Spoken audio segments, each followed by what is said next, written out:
Krishna Krishna Hare Hare Hare Ramo Rama Rama Hare Hare. Welcome everyone.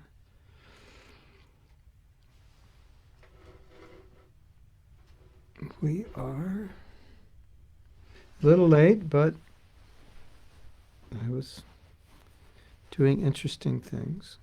So welcome to all of you. I'm in another place. I don't have my keyboard here. So we will just chant a little bit. We're going to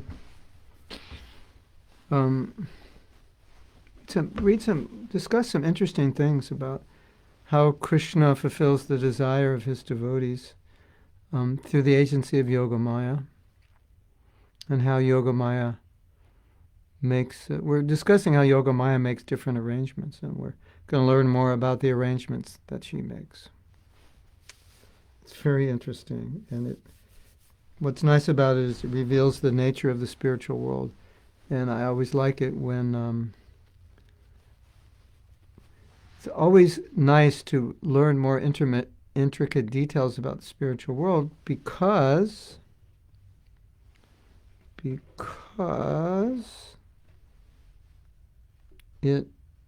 I believe it just helps us understand the reality of what we're dealing with. That this is not the reality, that is. And when you have to understand the reality to understand what isn't the reality. You know what I mean? Yeah, so that's what I like about discussing details and analyzing the nature of how the spiritual energy works in Goloka and in Gokul, Brajadam on this planet. Because that's the reality. And then it helps us understand the perverted reflection as a perverted reflection, which it is. But sometimes it's difficult to see this world as a perverted reflection because it's all we know, and we're not comparing it to what it's reflecting. So when you compare it to what it's reflecting, you say, oh yeah, it's just backwards. And then you can better see this world as a reflection. And I think it's very powerful to do that. So that's what we're going to do today, and we'll begin chanting Jai Radha Madhava. Radha Madhava Kunja Vihari Jai Radha Madhava Kunja Vihari Gopi Jana Vallabha Giri Bharadhari Gopi Jana Vallabha Giri Bharadhari Shodhanandana Braja Jana Ranjana Shodhanandana Braja Jana Ranjana Jamuna Tira Panachari Jamuna Tira Panachari Radha Madhava Kunja Vihari Jai Radha Madhava Kunja Vihari Gopi Jana Vallabha Girivardhari Gopi Jana Vallabha Girivardhari Jashodhanandana Brajajana Ranjana Jamuna Tira Panachari Jamuna Tira Panachari Radha Madhava Kunja Vihari Radha Madhava Kunja Vihari Sisi Radha Madhava Ki Jai. Just excuse me for 1 minute. I have something to drink that I'm going to bring in, although I'll drink this. Yesterday. Hopefully I won't get intoxicated from it. Still okay. So now I have the task of figuring out where we left off last time, which I seem to be failing at miserably.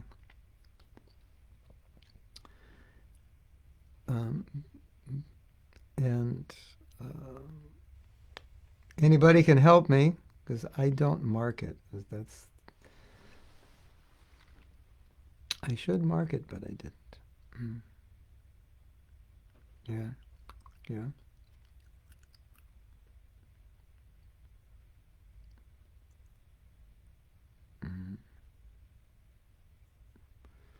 Okay, I'm going to guess.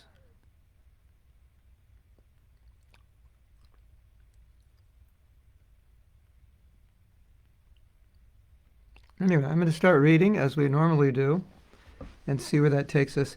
And I got sidetracked today when I was preparing for class.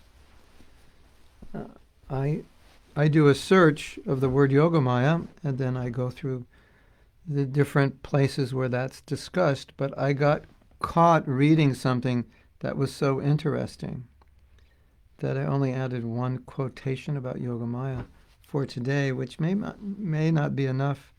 We may come to the end of it. If that's the case, then I will explain to you what I was reading, or maybe even go and read it. It was so interesting. I got enthralled. And then I began, after I finished doing that, I was enthralled with something else that I heard yesterday, and I needed to do some more investigation. And the result is we may finish reading the topic of Yogamaya, so we may end up having a discussion about some related issues to the nature of the gopis who are married and the gopis who aren't married. Okay, so I'm going to begin reading on the top of page 71. It says, Sri Rupa gives us the key to the answer. And we were discussing, you remember we read that when Krishna went to Dwarka, the gopis expanded and they all went there. And then it said that they all left Vrindavan, but then further reading was, well, it was an expansion, they were still there was some confusion. Sri Rupa gives us the key to answer in Lalita Madhava. There is in a dialogue between Radha and Krishna just before they were married. At that time, Radha was known as Satyabhama. Krishna asked Radha whether she had any desires that he could fulfill. She replied that she wanted to be with him and the gopis in their original forms in Vrindavan, not in Dwarka. Krishna agreed to fulfill her desire. Yogamaya then revealed that she had arranged the situation in such a way that neither Krishna nor the gopis had ever left Vrindavan.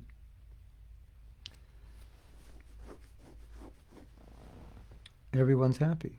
Radharani's in Vrindavan, Radharani's in Dwarka as Satyabhama, all arranged by, it could appear that they left, it could not appear. Krishna never leaves Vrindavan, but the gopis don't see him. So many apparent contradictions. Nonetheless, Krishna's agreeing to return to Vrindavan set the following sequence of events into motion. First, we always think, why didn't Krishna go back to Vrindavan? He actually went back many times. It's just not explained that way in the Bhagavatam. I think the Bhagavatam only explains once he went back, after he killed the demon Dantavakra in Mathura. Then he went to Vrindavan, being close. But he went back more than that. I think maybe 4 times he went back. Sometimes going back, stay for a few months, then leaving. So, Krishna's agreeing to return to Vrindavan set the following sequence of events into motion. First, Yogamaya mysteriously returned all the gopis to Prakat Braja. Well, Krishna's going back to Vrindavan, they better be there, right?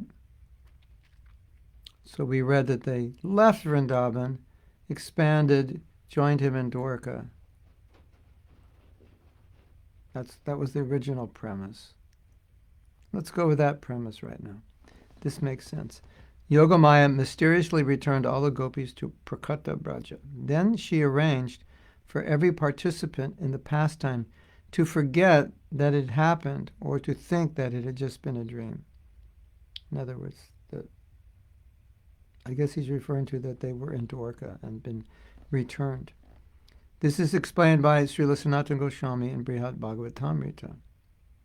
And finally, although Krishna had remained in Dwarka, the gopis realized that they could be with him in the apricot dham by deeply absorbing themselves in thoughts of him. The principle of achieving Krishna by deep absorption in him was described by Krishna to Uddhava in Srimad Bhagavatam and further elaborated upon at the beginning of the chapter 12 of this book. This book is Krishna's, I think, Sangati by Shivaram Swami. So, sometimes when Prabhupada says Krishna never leaves Vrindavan, he says, well, in Leela Smaranam, he never leaves the thoughts of the devotees in Braj, so therefore he exists in his thoughts. He exists in their thoughts because thinking of Krishna is non-different than associating with him because he's absolute. Still, they wanted Krishna to be personally present. So there's this idea that he's not there and they're feeling separation. But we understand that in separation, one is always thinking of the object they're separated from. So that way, they're always thinking of Krishna, they're always remembering, and he's present that way. There's also said that he never leaves Vrindavan, because when he leaves Vrindavan, he leaves in another form. His original form remains in Vrindavan. That's where that original form exists. And when he leaves Vrindavan, it's a different feature. We call it the Vasudeva feature.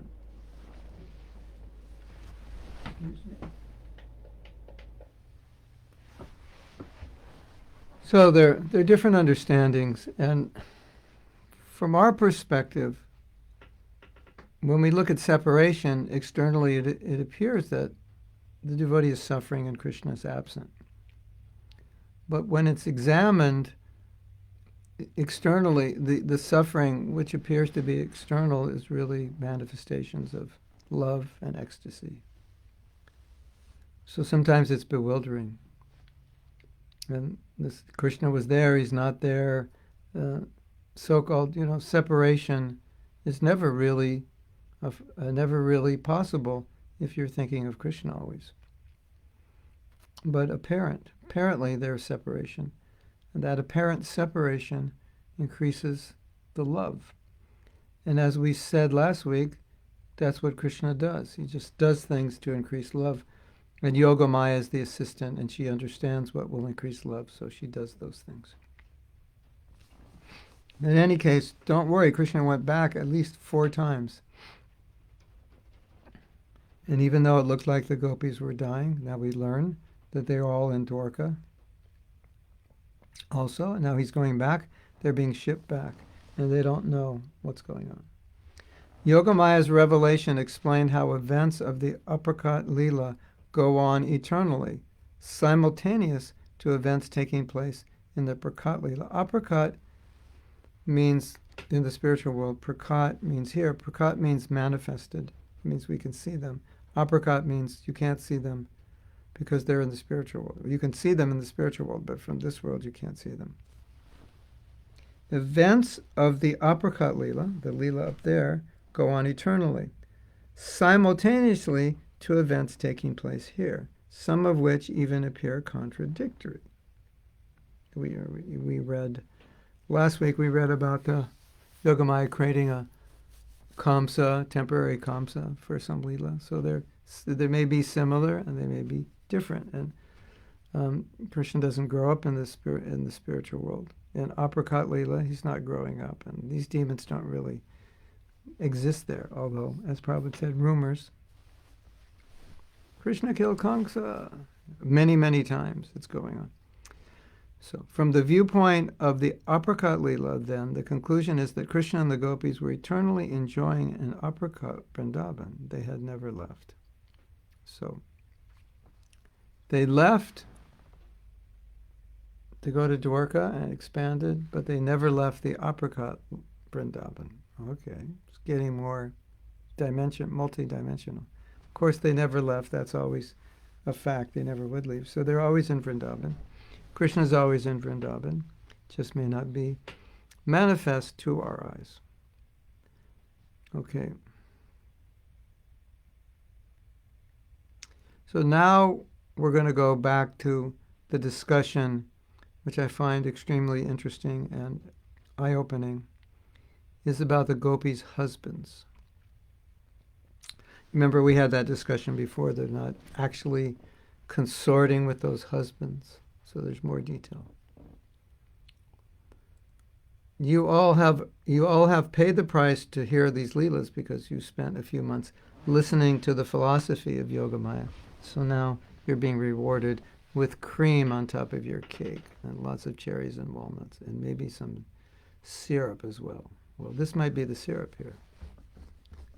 Srila Vishwanath Chakravarti Thakur quotes Ujjvala Nilamani in his commentary on this verse.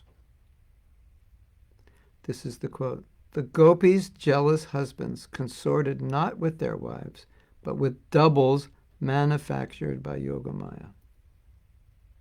Doubles. The gopis had doubles. And their husbands consorted with the doubles, not with them. Thus, these men never actually had any intimate contact with the divine ladies of Braja. Vishwanath Chakravarti Thakur says that Yogamaya created doubles of the gopis. And those doubles remained by their husbands' sides. That's convenient, you know. You want to go out and dance with Krishna. How are you going to do it? Well, if you have a double and your husband's with the double, then you can go. It's perfect. Chapter 11 of Krishna Sangati summarizes a pastime described in Gopal Champu, in which Yogamaya reveals that the doubles she created the night of the rasa dance were not manifested for that one occasion alone. Indeed, from the time the gopis were married until Krishna returned to Vrindavan, some 45 years later, the doubles of the gopis had engagements by Yogamaya's mystic powers.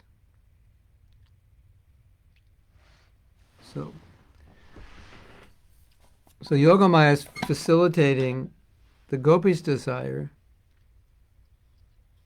to be with Krishna and dance with Krishna in the rasa dance. What you find, which is so interesting, which is what I was reading this morning. You're like, what were you reading that was so interesting? It was describing various devotees who have various desires for relationship with Krishna, and where all these devotees went after Krishna wound up his leela. Some of them were demigods whose Krishna's eternal associates merged with, and they went back to their demigod planets. Some were worshippers of Vishnu.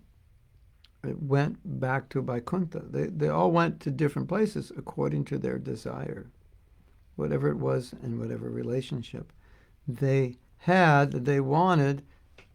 When Krishna wound up his leela, that's where they went. So that's not a one-size-fits-all. But what was interesting in reading it was the explanation of the different kinds of devotees with different relationships, and all attaining the destination which was suited to that relationship and suited to their desire and mentality. Krishna knowing all of that and then fulfilling that. So whatever it is you want in your relationship, that will be arranged. Or you can say whatever your relationship is. Or you can say however you develop your relationship, you will attain that destination. So let's continue reading this. And this is interesting, isn't it? Maybe those of you who are newer to Krishna consciousness, you're getting, I don't know, you're getting a heavy dose today. The last few days, actually. And what were the gopi lookalikes doing? They were engaging in duties that would have brought the original gopis into close proximity to their husbands. In other words, they were doing the things that the original gopis would have had to do, but they don't have to do them now. And that way, they're not close to their husbands, because these gopis are close to their husbands. What kinds of expansions were these lookalike gopis? You read in Teachings of Lord Chaitanya, you can read in Chaitanya Charitamrita, there are various classes of incarnations. The way Krishna expands, who he expands from, what their functions are. So this question, what kinds of expansions were there? There's not just one. Krishna expands, or Radha expands, or Yogamaya expands. For different functions of those particular personalities. They were expansions of Yogamaya, not of the gopis themselves. In other words, the gopis didn't say, I'm going to expand myself so I don't have to deal with these husbands. Yogamaya did that because apparently they didn't have that Shakti, or they didn't think about it. She did it to protect them and help them in their relationship with Krishna. In fact, the gopis were unaware of the existence of these doubles until Yogamaya finally revealed it. Interesting. They were manifestations of Yogamaya's magical powers, like the gopi demons she created. You remember, we read last week that when Krishna left the Rasa Leela, the gopis were enacting his leelas, and some of them played the parts of demons, and they actually were incarnated demons. Because the question came, how did they know the story, and how did they play those parts so well? They actually incarnated as those demons by Yogamaya's Shakti. It's quite interesting. In this world, we write fiction. We make things happen through fiction. We can just create an idea in our mind, and we write it on a page. And there it is. And then sometimes we take that script and we make a movie, which is all fiction. But in the spiritual world, they do the same thing, but they actually do it in real life. And they don't need to go to Hollywood to do it. Or, Yogamaya is the original. If you start a film company, you can call it Yogamaya, because she's the original. It's the original film company, but she does it in real life. So, interesting, right? So she writes the whole script, imagines, how it will be, and then she makes it happen. So this is why sometimes when you read about the spiritual world, you're like, your head starts spinning. Say, well, because it just conceptualized, and then it just happens. Unlike that. That would be kind of nice if that happened here. Conceptualize, I want this, I want that. You can conceptualize the perfect husband, the perfect wife, the perfect house. If the house, you get tired of it, just conceptualize another one. And, okay, let's get rid of this one. Bring that one in. It's kind of like what you do on, software. Oh, we can build this house. I don't like that. What about this? Build this house. But she actually does that. That's why the virtual, it's kind of like, compared to the spiritual world, the virtual world it's like, you can make movies, and you can make cartoons, and you can do all this stuff with software. But compared to what's going on in the spiritual world, they're actually doing it. They have the software to actually do it in reality. Now artificial intelligence, and you create robots, and you create people that are like, it's going to be so weird. You'll have, they'll download, these robots will download a mind pretty much that can react and talk to you. Like you say something, and I'm feeling kind of frustrated, and they go, "Oh, I'm really sorry to hear that. It sounds like you're having a bad day." They'll be like a normal person. After years and years and years and years of research and work, and more research and more work, and advancement of technology, and billions of dollars and billions of hours, they'll come up with something. And Yogamaya just thinks of it, and it's not a robot, it's actually real. So, nice, isn't it? Big distinction we've just made today between this world and that world. So in this world, we think, we're creating, all kinds of amazing things, and it's like, wow, this new gadget and this new software. And Yogamaya is like looking at us thinking, are you kidding me? This is all you're doing is virtual stuff. I actually do it in real life, in real time. It doesn't take me. It's not going to take me 50 years of research to write the software to make doubles of the gopis. We'll just make them, and that's done, and it's happening in real time in front of your eyes. Pretty cool, huh? So I just wanted to make that point. We think, oh, we could do all kinds of fantastic things with software. Compared to Yogamaya, this is like kid stuff, what we do. Okay. I'll read this again. So who are these double gopis? They were expansions of Yogamaya, not of the gopis themselves. In fact, the gopis were unaware of the existence of these doubles until Yogamaya finally revealed it. They were manifestations of Yogamaya's magical powers, like the gopi demons she created when the gopis acted out pastimes at the time he left the rasa dance arena. If she wants to create doubles, she can do it. And Yogamaya did not manifest these gopi doubles continuously. The original gopis had to see, talk with, and serve at a distance their husbands to feel the reality of their paramore love. In other words, paramore love means that a married woman is engaging with another man. So there had to be some conception that these are my husbands. These had to be conception that this is my husband in order to feel paramour love, which then increases the feeling with Krishna, because I'm a married woman with an unmarried man, and so that is like the worst thing in this world and the best thing in that world. At such times, Yogamaya would conceal the doubles, only to reveal them again when necessary. So they didn't know the doubles existed, and they had to think these are my husbands, so they could experience the paramour rasa completely.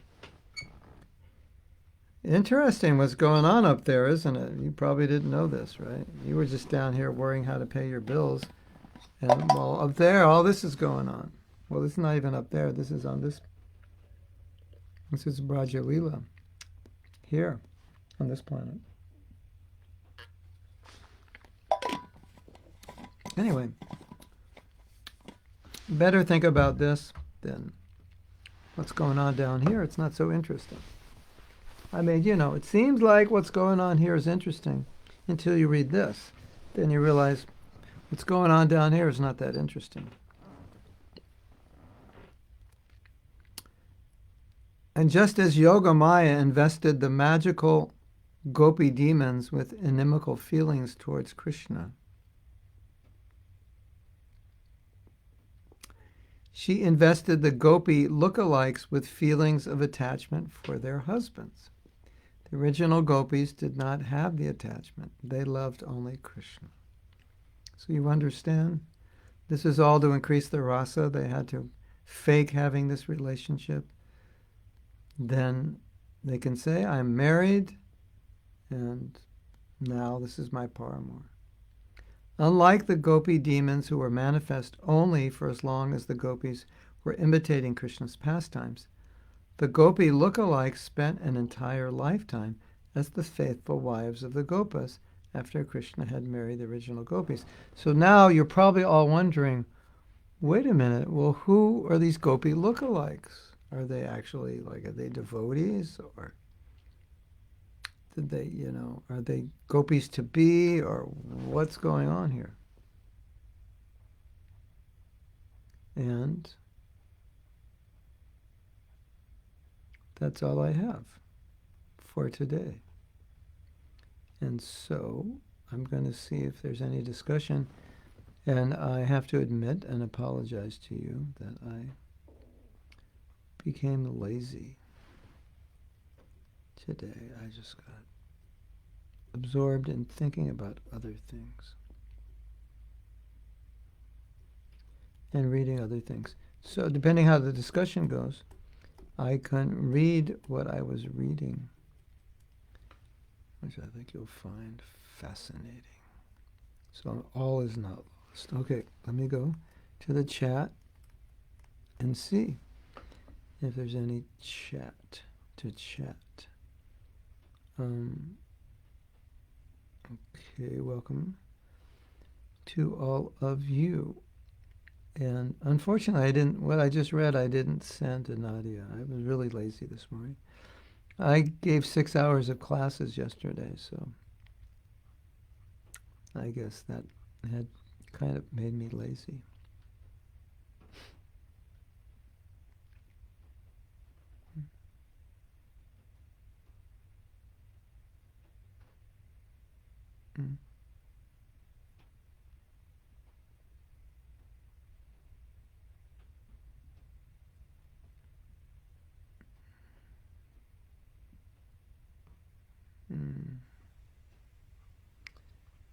Okay.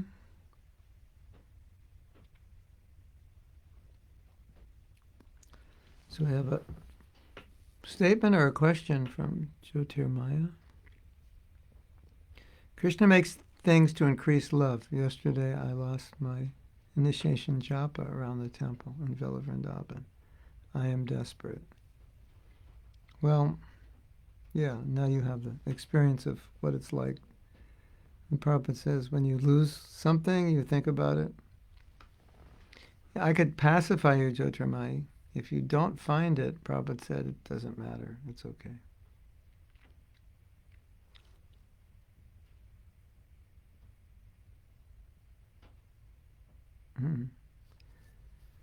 So, Kamalakshi Radhika is saying, she's thinking, what has Krishna done in my life to increase my love for him? And then she's saying, well, he's done many things. Well, I would say, once you become a devotee, if you let Krishna do things, he'll do it. He'll do many things, that's for sure. Sometimes it doesn't look like he's doing it. Sometimes it looks like he's your enemy. Like, why would he do that if he loves me? Well, of course, we're not seeing it as Krishna's seeing it. But if you don't understand this now, when you're older and you can look back at your life, then you'll understand it. That if you become a devotee and you sincerely want to be Krishna conscious, then Krishna will do things which will help you, even if it doesn't look like he's helping you, or even if it's not pleasant. Why would Krishna do anything to his devotee to make it difficult for the devotee to become Krishna conscious? And if it seems like he's making it difficult, putting an obstacle in the way or whatever, it's actually to increase your desire. You may not understand it at that moment. It just may not be apparent, but that's why he's doing it. And I always think that if I don't understand why Krishna's doing it, I just always default to the fact that this is a manifestation of his love and affection, and maybe I don't see the whole picture now. So rather than doubt him or fault him or just become depressed or confused, I think, this is a manifestation of Krishna's love for me that he's doing this. And even though it may be painful, he's doing something that's going to help me. And I need to see how it's helpful. I need to think how it's helpful. Well, like yesterday I was giving class. We're doing a seminar. We're talking about tolerance. Then I was saying that if you want to learn tolerance, then you are in the best place being on this planet, because there's so many things to tolerate all the time. So we don't like to be tolerant, because tolerant means things bother us. So who wants to be around things that bother us? But the reality is, so many things, at least potentially, are upsetting. So when you face those, then you get to practice tolerance. So if you want to practice tolerance, this world is a fantastic place to do it, because there's so many things to tolerate. And then if you have the right thinking, you think, well, Krishna put many things on my path so I could learn to be tolerant, many difficult things so I could learn to be tolerant. And that's his mercy. Now I've become more tolerant. Now these things don't bother me anymore, or now I know how to tolerate them. So one or two things will happen. You'll be better at tolerating, or you'll transcend, or you'll reformulate how you see things, so they won't bother you anymore. And that is only because Krishna put things in front of you, and so you learned how to process them. Now, before you learn how to process them, you suffer because you don't tolerate them. And you think, Krishna, why are you putting all this in front of me? This is not fair. I don't deserve it. I chanted my rounds today. I want my money back. You can't do this. So, as I said, I always think, okay, I just don't understand now. But I know it's a manifestation of his love. I just maybe don't feel it or don't see it exactly that way at this moment in time. But as I advance, my own experience is, as I advance, it becomes easier and easier to see it is a manifestation of his love. And it becomes more clear over time how it is. It couldn't be anything else. Now, one other thing we spoke about, which is very, very important, is that sometimes we make mistakes. Not sometimes. Often we make mistakes. Or often we think in the wrong way, or we say or do the wrong thing. That's part of being a conditioned soul. And when you do something wrong, you get a reaction. Not a good one, a bad one, generally. Maybe sometimes you get no reaction, at least observable reaction, but often when you do something wrong, you get a reaction. And I think the worst thing we can do is think, well, Krishna must not like me because of this reaction. When in fact, it's just a physical reaction to something we did. Like I told somebody something really nasty, and they punched me in the nose.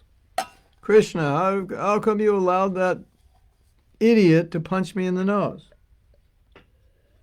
When Krishna says, because you're an idiot for telling him what you said, for saying what you said, and this guy is known to be violent, and you don't say things like that to violent people.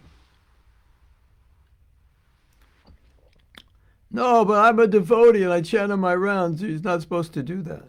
Yeah, well,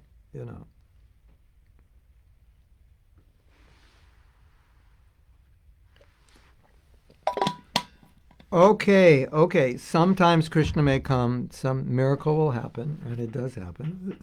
Just about when he's to punch you in the nose, he gets a phone call that he was expecting from somebody important, and he stops and he picks it up and you run away. Okay, that does happen. I'm not saying it doesn't happen. Krishna does protect us. I don't want us to lose faith in Krishna's protection. But it's wrong to think that I can do something wrong and Krishna will always make up and protect me. And if he doesn't like me. You're hammering a nail and you're negligent and you, Krishna, why did you allow me to do that? And Krishna says, because you're an idiot, that's why. That's the way we have to see it. Not, I'm an idiot and I'm blaming Krishna. No, I'm an idiot. I made the mistake. How can I blame him? Well, it's your fault you made me an idiot. Yeah, you can blame him forever, If you didn't make me an idiot, I wouldn't have smashed my thumb. So, you can blame Krishna forever, but the problem is you're going to stay in the material world forever if you do that. So there are consequences to blaming Krishna. And so it's important that if we make a mistake and there's a reaction to the mistake, we acknowledge that. It had nothing to do with Krishna. Krishna was he was having fun with the cowherd boys. They were playing. And while you were, smashing your thumb with the hammer because you weren't paying attention, he was, having fun up there, and he wasn't trying to curse you because he doesn't like you. I'm going to make you smash your thumb today because, you chanted bad rounds. That really makes me feel bad. So, we're looking at Krishna like an ordinary person who has ordinary emotions, full of envy and resentment and jealousy and anger. That's absolutely insane. That's insane's not even doesn't even describe a tenth of what that consciousness is. It's absolute madness.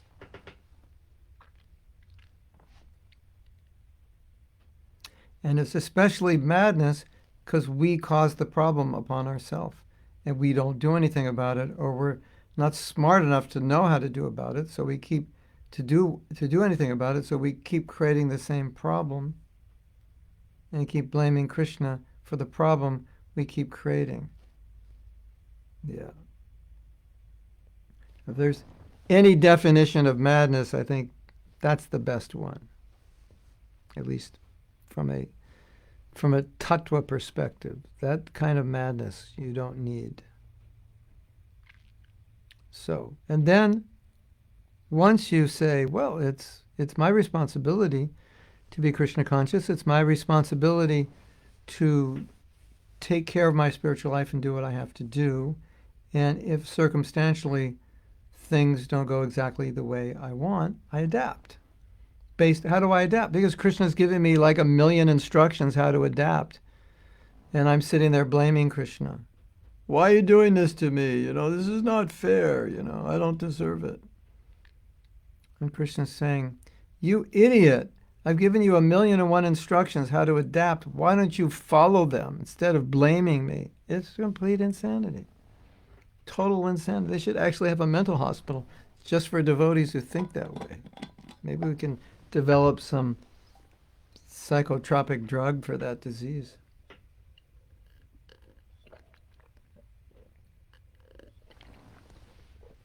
Now, I don't mean to offend any of you. I guess it's too late. I already have.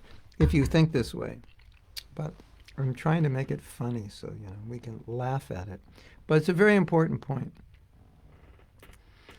And you will see in your life, if you actually care to see and are honest enough to see, you will see that all the problems that you have, you created. Now, that was not a very profound statement because we understand the law of karma. Reap, How come there's a carrot here?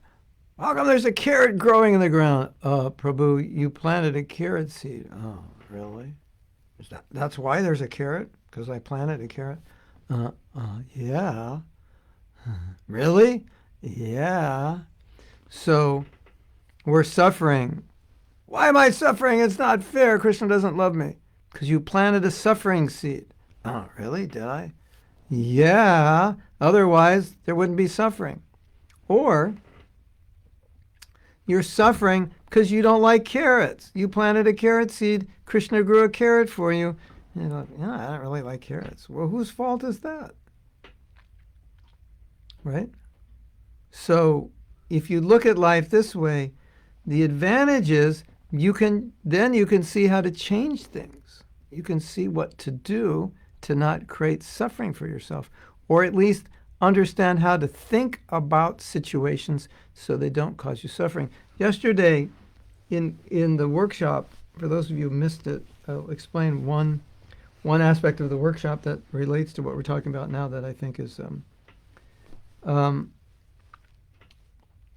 think it's so important. So what we're talking about here is like looking at situations in a way that doesn't cause us suffering or distress, because sometimes the way we look at things just creates anxiety for us, but we could see it in a different way. So that's what we're talking about here. We're like blaming Krishna for something because we're not seeing it in terms of my own responsibility. And we're not seeing how, well, I could change the way I think about this or change the way I'm acting and get a different result. And so, we all have this experience of how sometimes we look at a situation and it bothers us. And have you ever been upset about a situation? It may be that some devotee's being mistreated. It doesn't have to be about you. It may be something's going on in your temple and you really feel it's wrong and it's very upsetting.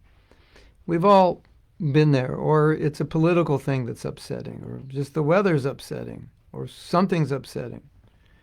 And we dwell on it, and we dwell on it, and we dwell on it. And as we dwell on it, we become more upset. We've all experienced that, isn't it?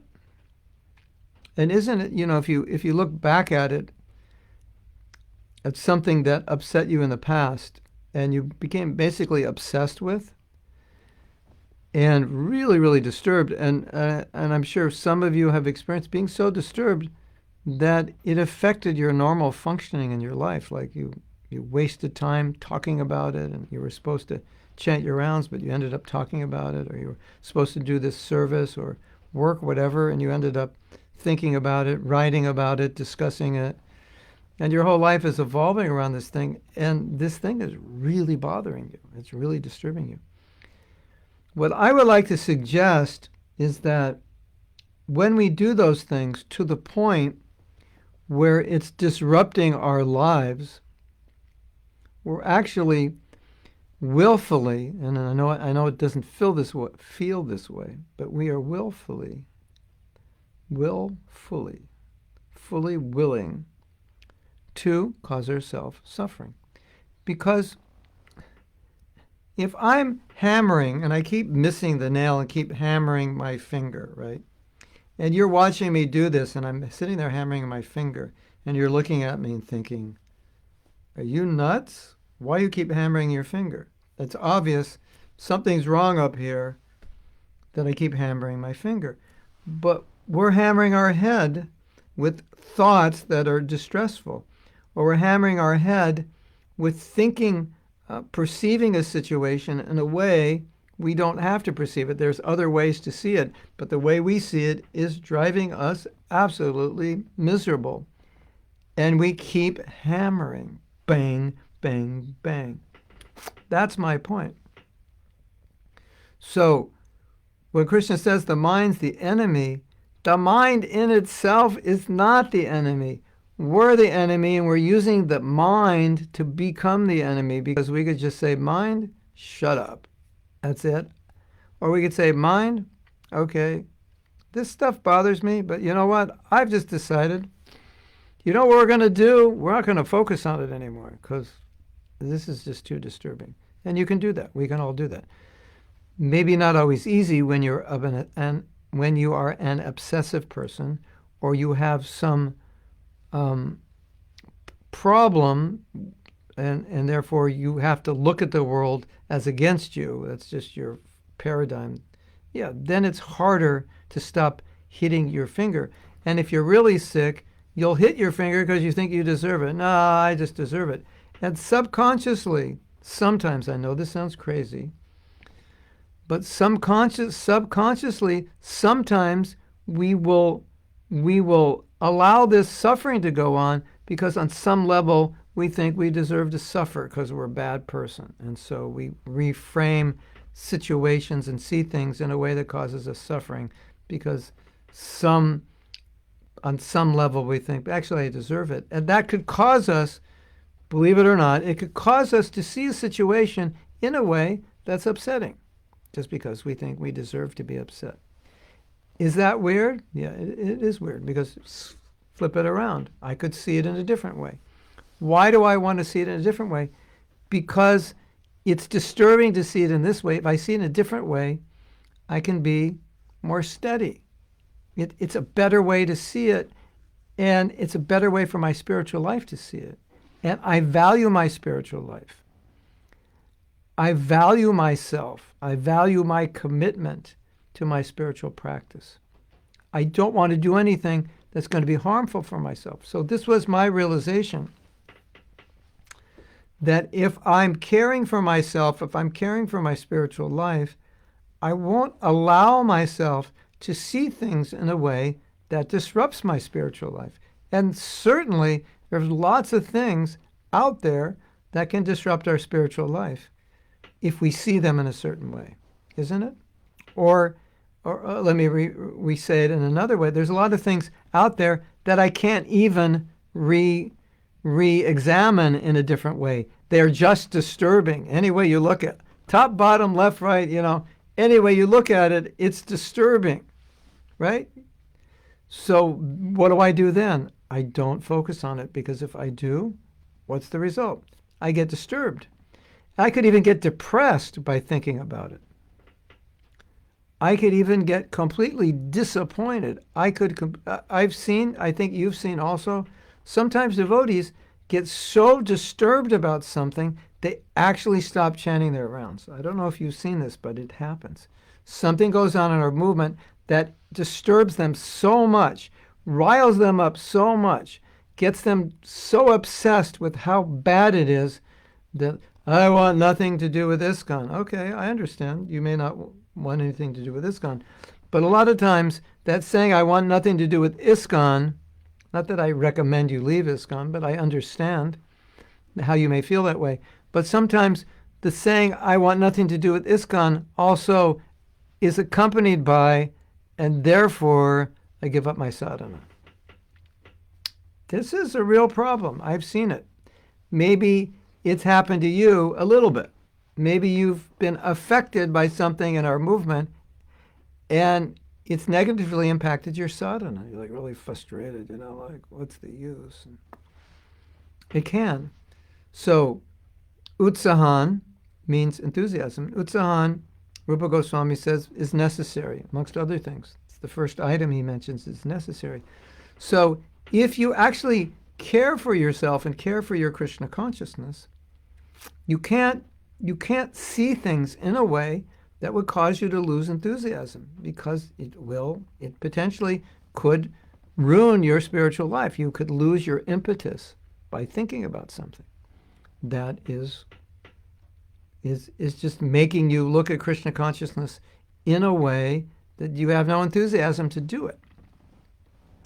If you actually love yourself, if you actually care about yourself, if you actually care about your spiritual life, you would realize, oh, okay, I'm seeing things in this way. This is very harmful for me because I'm losing my enthusiasm. I'm starting to offend devotees.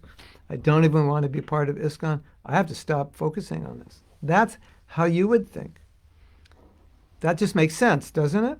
So as I was thinking about this, then I was considering, if I actually care about my spiritual life, then I will care about what I'm focusing on, because I want to focus on things which are inspiring. That I was speaking with my daughter the other day, and she was asking me how I deal with difficulties and situations. And I had actually been thinking about this because I was developing this course on resilience, and thinking, well, how do I deal with it? And something I learned that I want to share with you that could be extremely helpful. I realized this is actually unconscious that I do this. But I've learned to do this because I did it consciously. And when you do something consciously and you practice it enough, you start doing it unconsciously. And I didn't realize I was doing this unconsciously.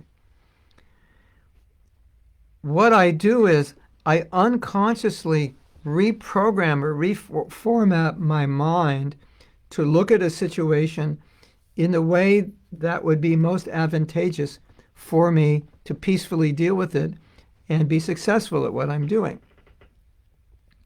So, in other words, it's like, let's say a situation comes up and I have to do something. So, maybe there's obstacles both externally and maybe there's some obstacles in terms of how I'm seeing it and how it's affecting me internally. So subconsciously, I start reformatting everything, reprogramming, you could say. So, well, what would be the best way to deal with this? What would be the best way to think about this? What would be the best attitudes to have, the best understandings, and so forth? Because I want to put myself in an optimal position to be successful at what I'm doing. And I want to put myself in the optimal position to have the right consciousness to be successful at what I'm doing. And I don't want to cause myself suffering by seeing a situation in a particular way that just agitates my mind and then makes it impossible to actually deal with it. I can't deal with this. Don't ask me. I can't deal with this devotee. That's it. Don't ask me to work with, okay, I don't like this devotee. So my mind automatically starts reformatting my perception of that devotee. Okay, I'm going to have to deal with this devotee. So how am I going to do that? How can I create a favorable environment? So I was realizing, I was saying, that's amazing that my mind automatically does that. And I was realizing it's through years and years of studying the best ways to deal, the best strategies, the best attitudes to have in every situation, that I think I just embodied those attitudes in a way that subconsciously it's like a button and my mind goes, and then I see it in a way that I can deal with it. Wouldn't that be good if we could transmit to you that program, or just reformats? This is not working. This is depressing. This is frustrating. I can't see how to move forward. Oh, now I can see. Now I'm happy. I can see how to go forward. So really, that's what Krishna consciousness does. That's what it's supposed to do. And that's what we're supposed to do with our lives. So if you're in a situation and you're complaining about it and you're discouraged by it, etc., etc., wouldn't it be nice if you could hit a button that would reformat the way you see it and now you're okay with it? Well, the button is there, but I think a lot of us don't realize the button's there. Or maybe we're so conditioned to this other way of thinking, we couldn't even press the button if we saw it. But I'm trying to appeal right now to your logical mind, and I'm trying to appeal right now to your self-nurturing potential. That if something is disturbing you, if something is bothering you, and you want to nurture yourself, then wouldn't it be good to try to I don't know if reformat is the right word. It's really review it, but review, re-view. What's the word I'm looking for? Let's say recolor it. Wouldn't it be nice to recolor it in a way that now it's no longer an obstacle for you, or maybe even possibly it's actually helping you? That's if you actually care for you. This is my thesis. Okay, it's my thesis. My thesis is if you actually care for yourself, that's what you will do. You'll always, recalibrate. That's the word. That's the word I'm looking for. Recalibrate. Recalibrate means to readjust. Okay, so I'm seeing this situation and it's really frustrating me. How can I recalibrate it so it's no longer frustrating me? Sometimes the recalibration is just doing something to help the situation. That's all, It's a frustrating situation.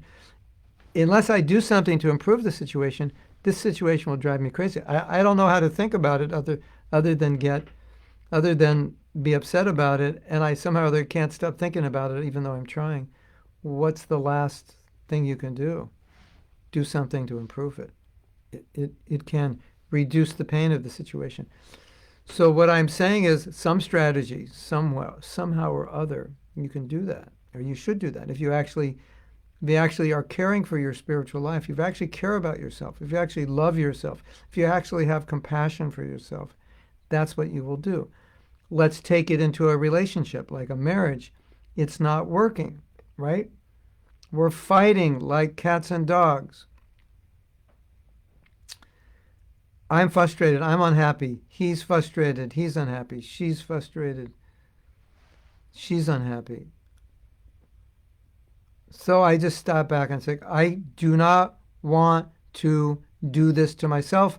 I do not want to do this to my partner. I have to recalibrate. Okay, what actions could I change?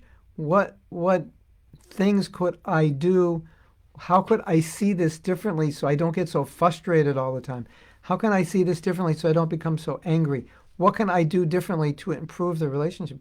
You start thinking about that, because I care about my partner and I care about my own sanity. And I care about the sanity of my children so they don't have to observe myself and my wife fighting like cats and dogs. That's what I'm saying. That's what we should be doing. We should always be recalibrating. Like the GPS, it tells you to go one place and there's a roadblock and it recalibrates. Right? You ever have the GPS tell you to take a U-turn? Because it didn't figure out, it had the wrong information, but usually it's just like, yeah, there was a roadblock they didn't know about. So it's something like that.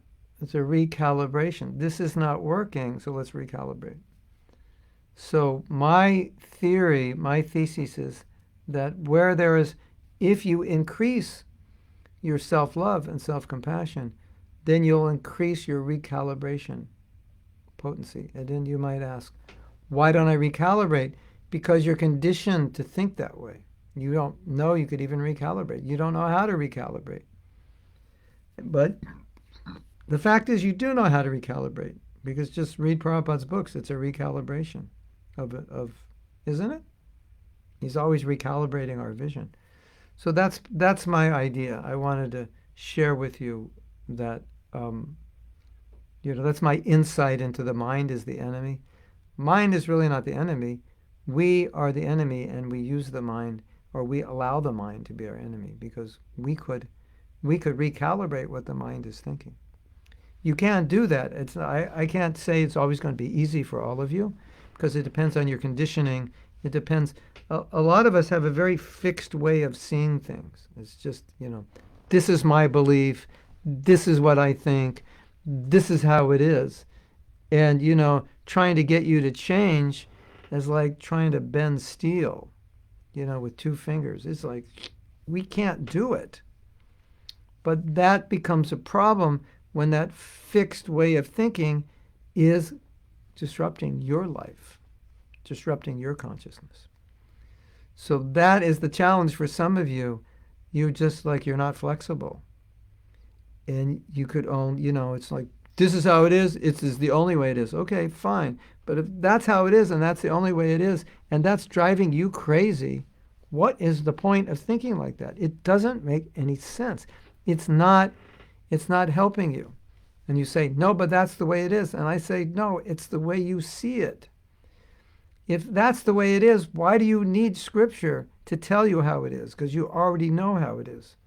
The fact is, if we knew how it is, we wouldn't be in material bodies. We don't know how it is, and we just think the way we see how it is always true.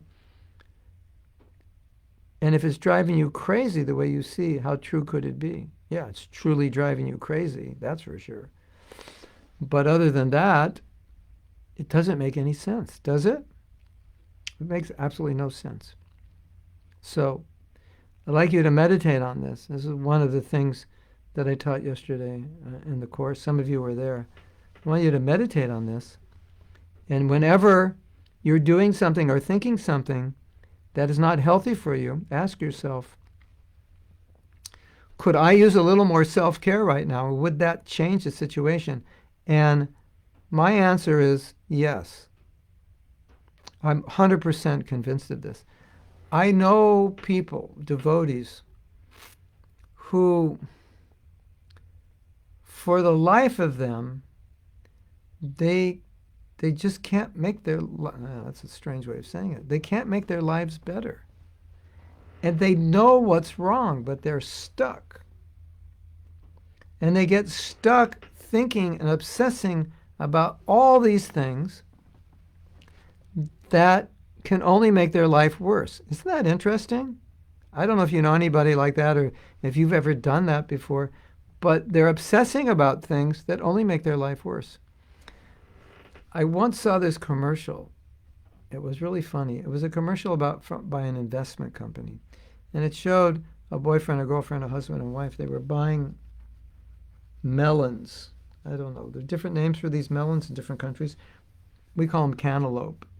They're orange inside and kind of brown, greenish brown on the outside. And then you shake them, and I think if things move around, it means they're ripe, and you smell them. So it shows this couple. They're like totally absorbed in their smelling and shaking their fruit. It said something like, shouldn't you be concerned about where you're more concerned about where you're investing your money than this? Kind of like the connotation was, they weren't concerned about how they're investing money. They were just concerned about these fruits. And, so sometimes I deal with devotees, and they're really obsessed about different problems in ISKCON and in the world. But their own life they're not doing well. And so I think of that commercial. I said, shouldn't you be thinking about what's going to help you in your life? Because all this other stuff you're thinking about it's not helping you at all. In fact, it's harming you. And so I got a lot of realization from seeing a lot of people doing this, and it was like they couldn't stop. But from my perspective, it's like, wait a minute, this is so obvious that it's like, you're going into debt, you have bills to pay, and you're just out there playing golf every day, and you're not doing anything. It's like, so wait a minute, you're about to lose your house, and you're not working, you're just playing golf, spending your money on golf. This doesn't make any sense. So, this is disturbing you, and you're getting more absorbed in it. It doesn't make any sense. That's my realization from helping devotees deal with their problems. That this is kind of like the root of the problems.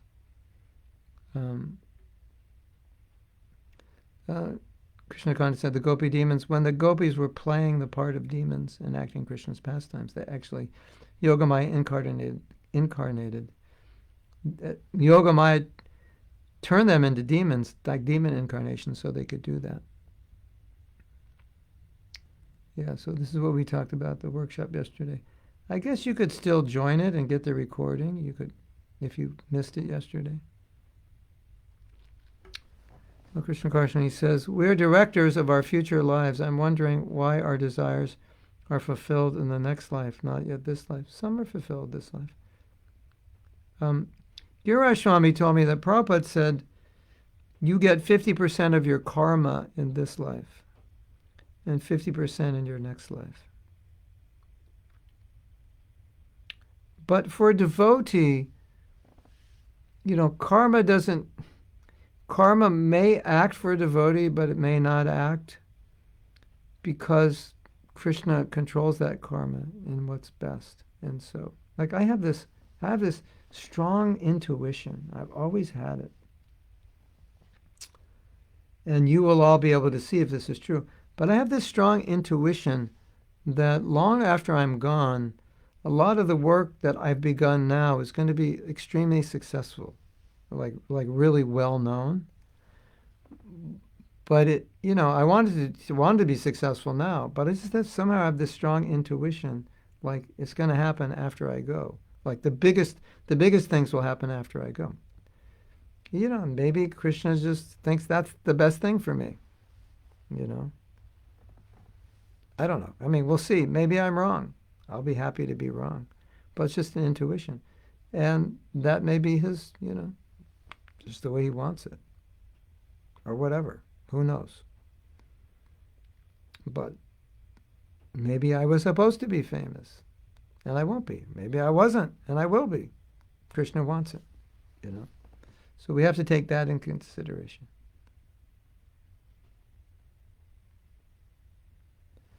The other day they played one of your japa meditations, the Bhagavatam class here at the temple, and all the devotees felt enlightened when they understood that we need to see difficulties as a gift from Krishna to improve the strength of our faith, and that we shouldn't run away when these difficulties come. Yeah, I mean, Krishna has designed this world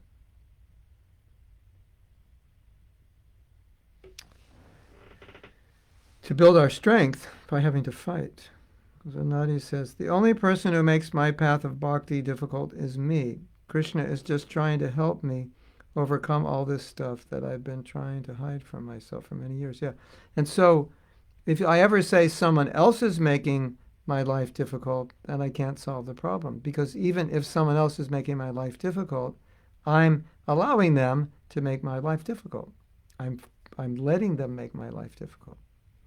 So I don't want to be unsympathetic and say things are not difficult and people are not difficult.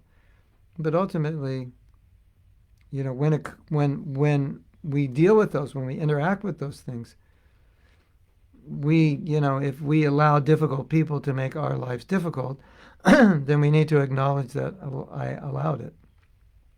Maybe I have to, remove myself from those people, or maybe I just don't think about it and give it attention. Because if I do, then I'm allowing them to make my life miserable. Then it seems like they're actually doing it when I'm actually allowing them to do it, right? Thank you, Nadia. Bhajananda says, it seems to me that most difficulties in life have been with relationships. I see that Krishna uses other devotees to help purify us. Yeah, well, Prajananda, are you speaking from experience of a newly wedded man? Yeah, relationships are hard because we're different.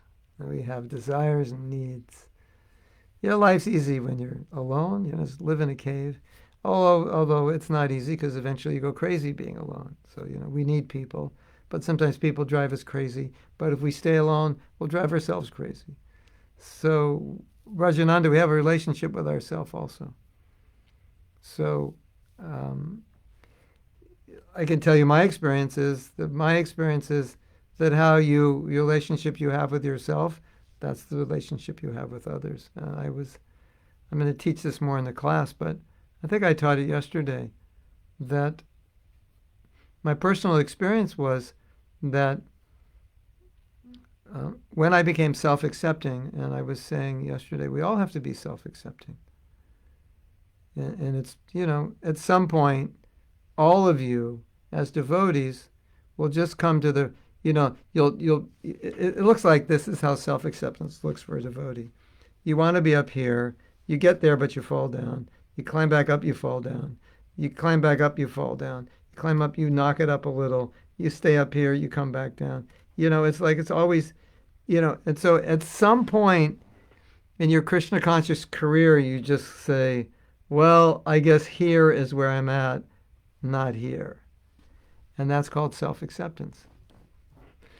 And when you realize, I want to be here, I try to be here, sometimes I stay up here, sometimes I even go up here, but I always seem to end up here.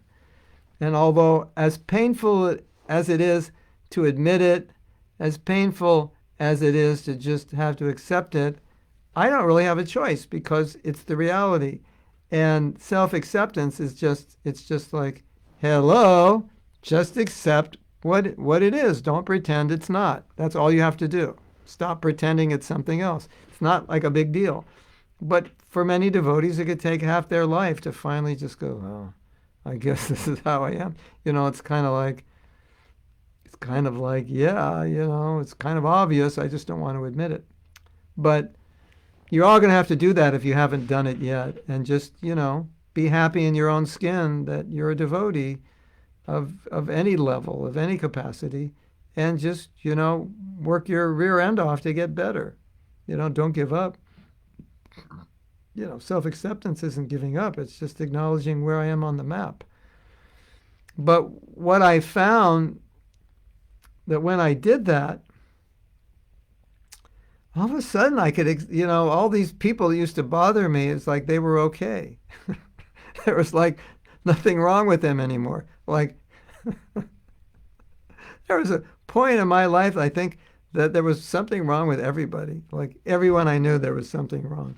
If I had a tool that could fix everybody, I'd go around and go, okay, I'll give you a little tighten here and a little hammer here and a little polish here. Like I could fix everybody, give me their name, I could tell you what's wrong with them and how I would fix them. And then when I finally just, accepted myself, this is how I am, it's like just what it is. Some parts are good and some parts are not so good, and I'm happy to have the good parts and I'm working on the not so good parts. And I was just like, okay, what to do. It's just, this is who I am. All of a sudden, like I didn't need to fix anybody else. Isn't that interesting? And that's why if, someone says, self-acceptance, that's not in the Shastra, that's not important. No, it's not my experience at all. My experience is like, it's huge. It's huge. If you're finding fault, it could be just because you're not accepting yourself and you're seeing your faults in other people, And, if self-acceptance could cause you to have a really positive, beautiful attitude towards devotees, that's huge, isn't it? Self-acceptance is one of the best medicines for relationships, especially for marriage. Because if you just accept your partner as they are, you have this amazing relationship. But when you don't accept them, why you always do that? You should be like him. You should be like her. That is a recipe for guaranteed disaster. And I will bet all the money I have, which is not much, that if that's the way you live in your marriage, always trying to change the person, always complaining about the person, always blaming the person, always criticizing, being condescending, I will bet all the rupees I have that in 6 years at max, you will be in the divorce court. Of course, in order for you to get the money, you might stay together. Okay, we won't make a bet. I will just predict. Yeah. I don't have to predict. It's been predicted by people smarter than me that that's about as long as you can last if you do that. So self-acceptance, how important is it? Hey, we don't need self-acceptance. That's just some new age, bogus psychology, this and that. Self-acceptance, it's absolutely necessary if you want to have a good relationship, a marital relationship. And I believe it's absolutely necessary if you want to be sane in Krishna consciousness. Because when you become a devotee, it's like this high standard is just like hanging above your head. And you're like, yes, this is beautiful. This is fantastic. I want to be a pure devotee. I want to be free from envy. I want to be kind to everyone. I want to be appreciative. I want to be just like a generous person, kind-hearted. I don't want to exploit. I don't want any honor, on. And you're all like so, what's the word? Wide-eyed, bushy-tailed. You're just like, this Krishna consciousness is amazing. And you're so excited that you're going to get there. Until one day you realize that the there is a lot further than you thought. And you start realizing, there's parts of me that aren't so nice, that I kind of didn't know about before I was a devotee. And on. We've all been there. And so we all have to, at some point, just say, okay, this is my card of decks. This is what Krishna gave me, and let's play. And I'm okay with it, because why not be okay with it? I don't really have a choice not to be okay with it, because it's what it is. It's not that I'm okay with it and I don't want to make it better. It's just I'm okay with it because it is. And then, voila, all of a sudden, people look better. You feel happier. You don't need to criticize people to be happy. You don't need to bring people down to make yourself feel good, because you already feel good being the way you are, full of faults. I'm okay. I'm full of faults, but, it's just what I am, and I'm working on it. You don't think someone doesn't think we need that? they're probably the one who needs it the most. It's so important. So,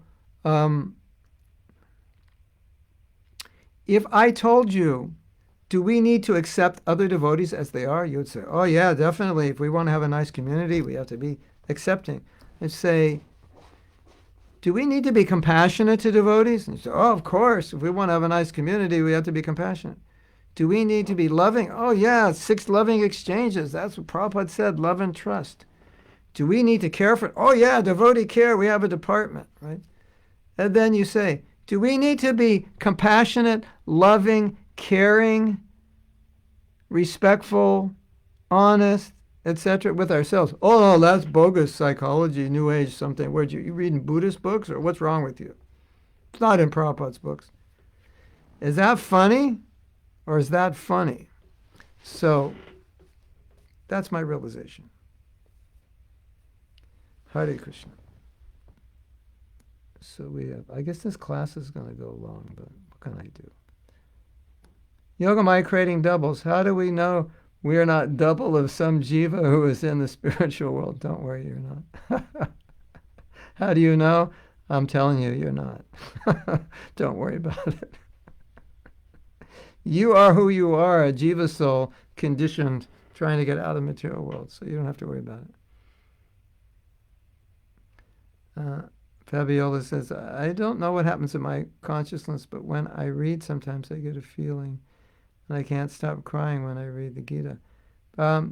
It could be that you feel so bad that you left Krishna. You realize you left that relationship, and you're just like crying, or you feel that Krishna's so kind to give you this knowledge because it's so helpful. Something, probably one of those, in those 2 categories, there's probably something there of like remorse for turning your back on Krishna, or appreciation for so much of what Krishna's giving. KB Kelly says, sometimes happens to me when I chant or when I do arti. I get totally overwhelmed and just cry and cry.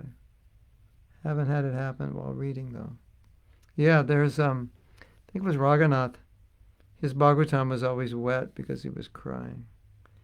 Tears come from affection. You know, I always say, if you're going to cry, at least cry for something in relation to Krishna or bhakti. And that way, you know, otherwise we cry for something we lose in the material world. Harley says, how do we see a balance between our difficulties as being Krishna's mercy and viewing them as mistakes we make?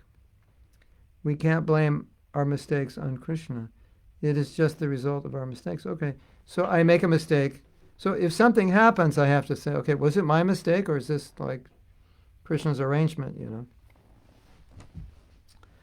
So sometimes it's just obvious. It's clear. I had nothing to do with this. It's just, you know, like COVID. Did I create COVID? I don't think so. I don't eat meat. I don't commit sin. So if COVID's a reaction to sinful activity, I had nothing to do with it. But am I affected by it? Yeah. Is it Krishna's arrangement for something? Seems like it. But in either case, I have to adjust to it, right? But the problem is, if you blame Krishna for something you did, then that's not right. But in either case, whatever the cause is, you have to make the same adjustments. Maybe a little more adjustment if you're the cause, because you have to stop doing what you did. But you're still going to have to make an adjustment, even if it's Krishna's arrangement. So you were asking a balance between difficulties of Krishna's mercy and viewing them as mistakes we made. Well, what I would say is, if you made the mistake, if you want to turn the mistake into Krishna's mercy, is learn from it. And then you can say, well, I made a mistake, I was stupid, but it actually turned out to be Krishna's mercy because I learned not to make that mistake again. Right? So the mistake I made was my mistake, but Krishna gave me the intelligence of how to process it in a way that I won't make that mistake again, and that's Krishna's mercy. So that's how we should see it. But I already answered his question, and I answered it again. Double blessings. You reminded me of, Christe, you reminded me of something I read by David Hawkins, how people's subconscious actually likes to belittle oneself and automatically reaches out for situations or reactions where one could feel like that. We hang on to pain. It certainly satisfies our unconscious need for the alleviation of guilt through punishment. We get to feel miserable and rotten. Wow. Wow. Wow. When you say something 3 times, that's wow worthy. That statement was wow worthy. Yeah, that's kind of what I was intuitively feeling, but I didn't have the actual psychological specific knowledge to put it in those terms. That's heavy. We hang on to pain. It satisfies our unconscious need for the alleviation of guilt through punishment. Wow. You feel guilty, then do something to make yourself miserable. Wow, that's very insightful. Thank you for that. This man, David Hawkins, was a spiritual person who had a lot of insight into the nature of consciousness and human psychology. You can tell from what he just said there. And Kelly Gardner.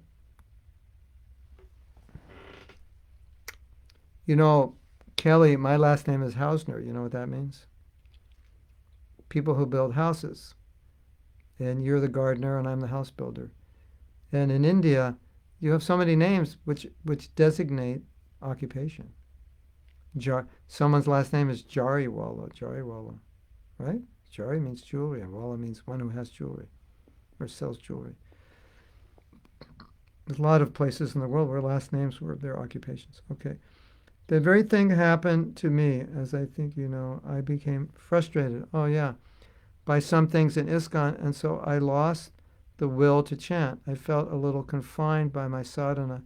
So I tried some other methods, but eventually found that not chanting regularly really throws me off balance. Today I am back 16 rounds, and I understand my sadhana is not confinement, but is objectively necessary for my continued spiritual development. Well, it's nice to know.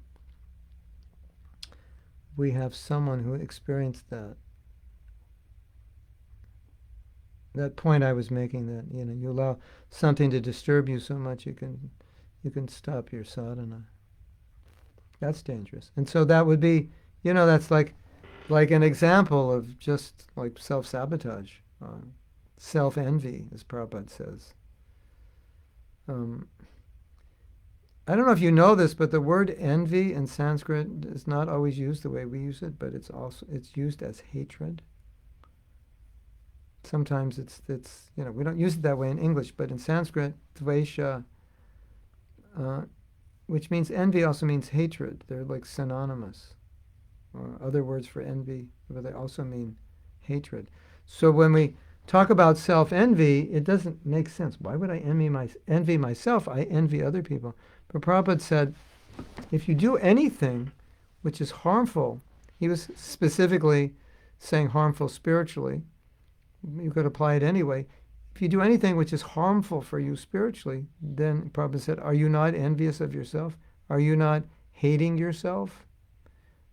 Envy also in Sanskrit means violent. Are you not being violent to yourself? Because we say that violence means anything that impedes your spiritual life.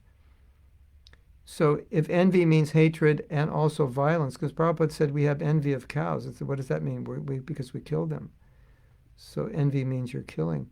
So if you're doing anything that's not helpful for your spiritual life, then you're envious of yourself, which means you're killing your spiritual progress.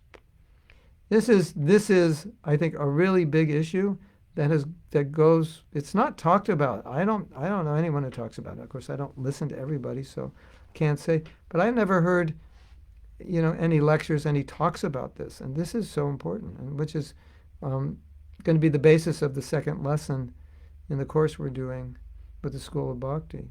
This topic I think, is hugely important. Most people become famous after they die. I don't think Krishna wants me to be famous in this life. I'll become too puffed up. Prajananda says, I have a marriage counselor. Okay, you're good. You know the solution for a good marriage? Be a real man.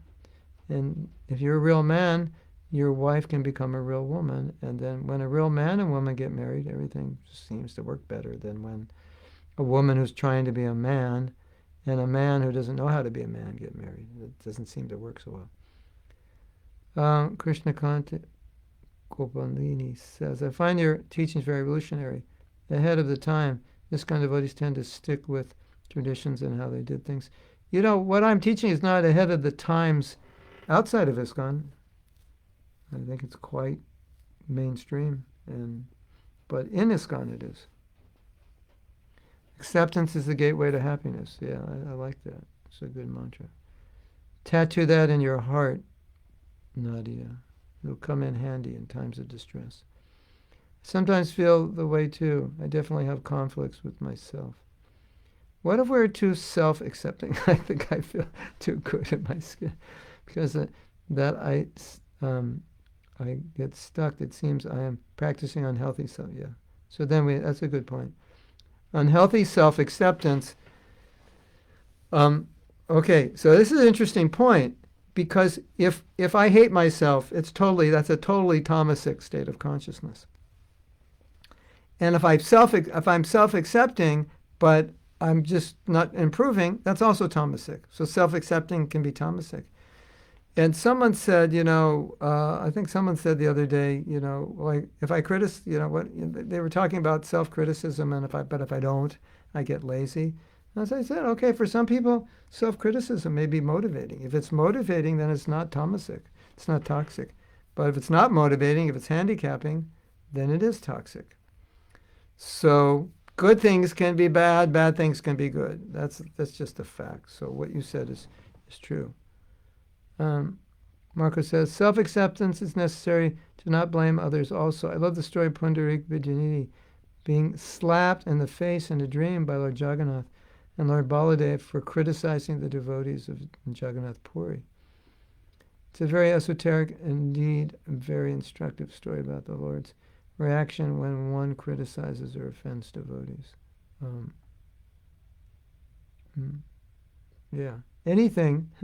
Any attitude you can develop to help you appreciate devotees and not criticize them is necessary. And this is my personal experience.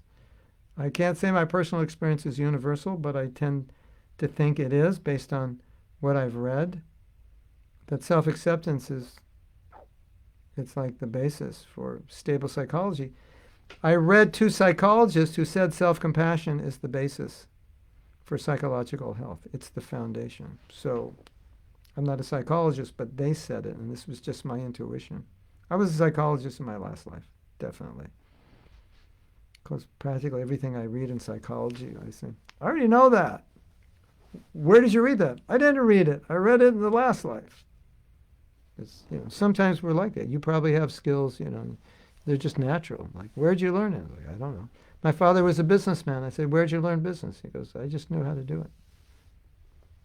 Okay, Paul McCartney can't read music, is it? Gadadhar's Bhagavatam. Raghunath got Bhagavatam after him. Yeah.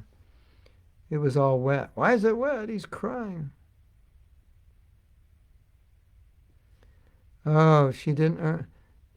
Kelly didn't earn her last name. She's not. Well, there's still time to get your green thumb. It's never too late to be a gardener. Stopping my sadhana today, I see as a lesson I needed to learn. Back then, I was chanting because Prabhupada says we're supposed to chant. Since I came through that experience today, I chant because I know that it works, so I believe it was necessary. Oh, that's fantastic. Good points. And because I know it's a necessary step for my own understanding. Oh, beautiful point. Okay, I'm going to tell you something a devotee told me. She can remain anonymous. She said, she's Russian, and she said, I've seen that most of the devotees in Russia become devotees because they're suffering. And she said, of course, suffering is a motivation, but it's not the highest motivation. And she said, a lot of them never develop the motivation of, like what Kelly's saying, I want to do this because it's the right thing. I'm choosing to do this, not because there's the Grim Reaper behind me, ready to attack me, and I want to run away from him. Not the Grim Reaper, Maya with her tridents behind me, and I don't want to suffer, but actually because I want to love Krishna. So she said some devotees never make that evolution into wanting to chant because they want to chant, because they want to become pure devotees. They continue doing it because they're suffering, and it doesn't end up well. And then she said the other problem that happens that Prabhupada describes in the Gita is that their life becomes better and they stop suffering and they stop Krishna consciousness because there's no more impetus. So that's true, If our entire impetus is suffering and the suffering goes away, then where's the impetus? So to connect with my desire to be Krishna conscious, to connect with my need to be Krishna conscious, is really important. I chant because I want to, not because I'm going to go to hell if I don't. Okay, that's a motivation, but it's a very neophyte motivation. And we're already chanting now because of that motivation. So to continue with that motivation, it's like there was a book called What Got You There Won't Keep You There. That got us here, but that's not the motivation now. Okay, that got you in the room. You picked up the beads because, you were going crazy. You tried every drug in the universe. You had a different girlfriend every day. You climbed mountains. You skied down mountains. You surfed the biggest wave. You drove on fast motorcycles. You did it all, and it didn't work, and you become a devotee. But that can't remain the reason you become a devotee. It has to go to something higher, right? And that's why those classes where you hear about how miserable the material world is, you understand that's what's motivating that devotee more than anything. That's okay, but it needs to evolve. So I really like that point she made. Sri Radha Devi Dasi says, I have tons of faults. I still love myself, and I'm going to keep working on those faults in a non-overwhelming way. Meditation to myself. That's perfect. I have tons. Hey, that's a nice one for a t-shirt, Krishna Kanta. I have tons of faults, and I still love myself. Of course, some people will look at that and go, why would you love yourself if you have tons of faults? But then you can talk to them about it. You can talk to devotees about it. I like that. We have to give credit for Sri Radha. I have tons of faults, and I still love myself. Or something like that. Or Sri Radha, you can write it up the way you think it should be.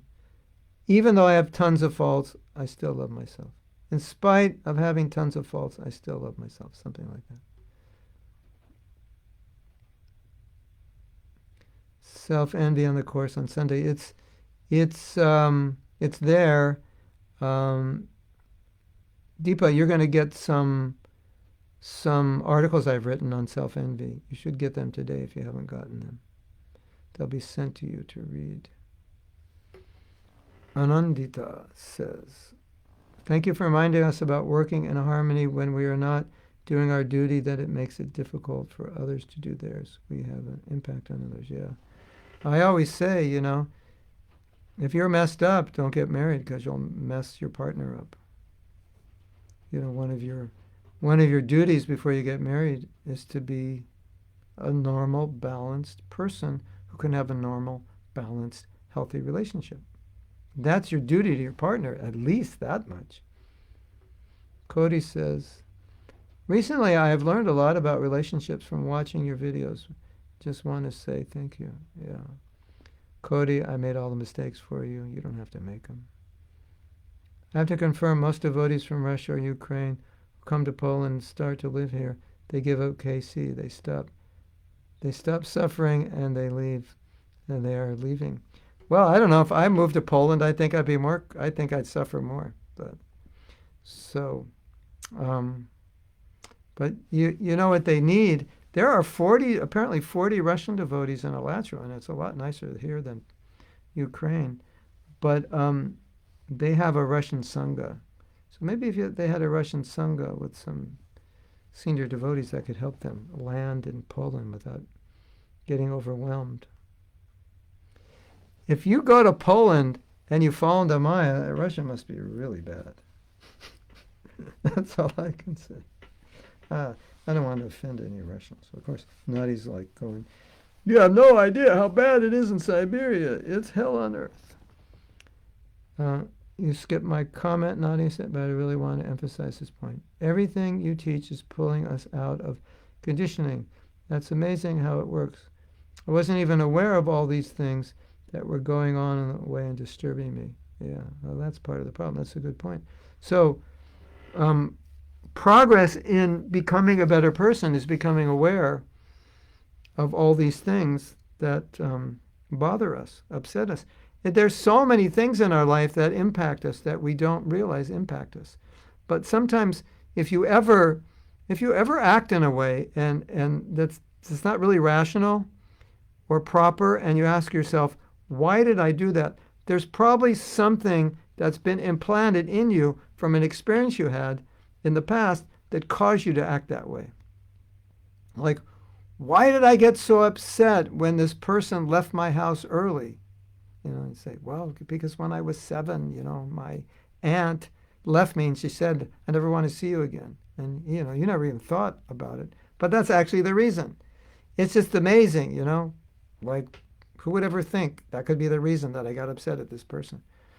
And so I always say, whenever you have an argument, it didn't start on the spot. It started years ago with all this stuff that's happened to you that were affected by it. And, a lot of us, we're affected by so many things, and we don't realize it. And one of the ways you can realize it is just when you feel bad, just actually feel it and go like, what is this? What's this connected to? Why am I feeling this way? And maybe you'll discover it. And what do you do with that feeling? Just take it out, look at it, and throw it in the dustbin. That might be the best place for it.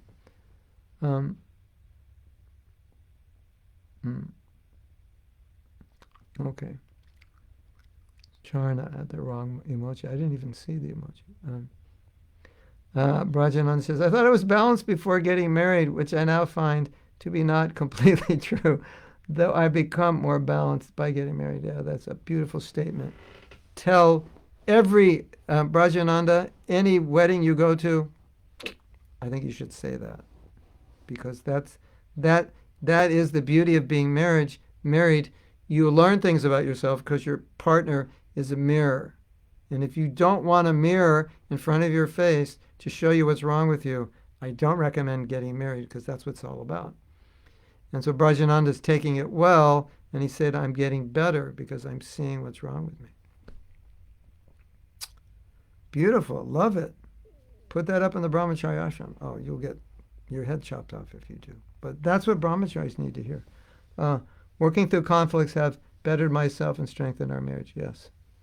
Okay. All right. We've gone over time, but it was worth it. Good topic.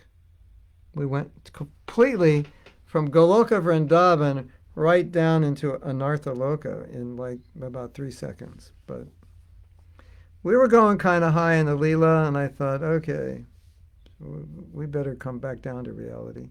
So here we are in reality, but I think that was good. Okay, Hare Krishna to all of you, and love yourself.